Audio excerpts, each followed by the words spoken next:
Magandang araw, Zambales! Kumusta, Santa Cruz? Narito na ang tinig ng Santa Cruz, ang inyong kasama sa makabulahang balita at talakayan. Ang bayan ng Santa Cruz ay nasa isang mahalagang sandali. Sa nalalapit na halalan ng alkalde, mainit na labanan ng ating masasaksihan. Ang laban na talagang mahihirapan ang mga mamamayan. Isa sa balikat ng 2 tao na lalaban, nakasalalay ang hinaharap ng masa. Isa laban sa isa, sino ang magwawagi? Ngayong election 2025, magaganap ang inaabangan ng bayan, ang halalan. Sa pwesto ng alkalde, si Atty. Renato Collado ang kandidato ng Partidong Sulong Zambales. Samantalang si Consolacion Martin naman ang kandidato ng Partidong Independent. Ang dalawa ay maghaharap para sa nalalapit na botohan, na kung saan malalaman ang nararapat na itanghal bilang alkalde ng bayan. Si Atty. Renato Collado, o kilala bilang Atong Collado, ay kilala sa bayan dahil sa kanyang husay sa pamumuno ng 2 taon. Siya ay marami nang naitulong sa lungsod, gaya ng pagbibigay ng relief goods, mga gamot, at pagkain para sa bawat isa. Si Collado ay board member at chairman ng Sangguniang Panlalawigan ng Zambales. Dagdag pa na tumutulong din ito sa mga guro at ipinaglalaban ang karapatan at budget ng bayan.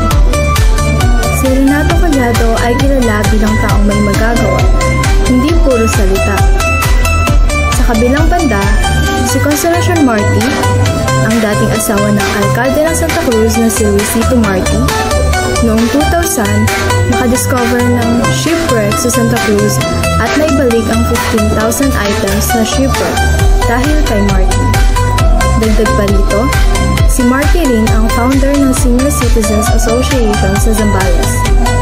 Si Consolacion ay may malaking naitulong din para sa lungsod. Ang kanyang plataforma ay nakatuon sa pagbabago at pagpapaunlad ng bayan. Sa pagtulong sa bayan, si Marti ay talaga namang may paglalagyan. Ang halalang ito ay hindi lamang sa pagpili ng bagong alkalde.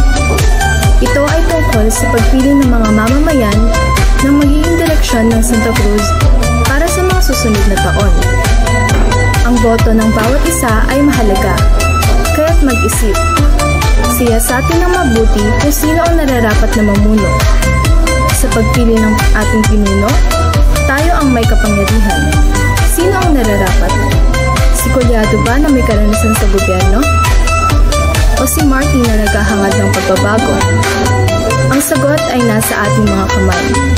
Sino ang magiging susi ng ating direksyon? Maraming salamat sa inyong pakikinig sa Tinig ng Santa Cruz.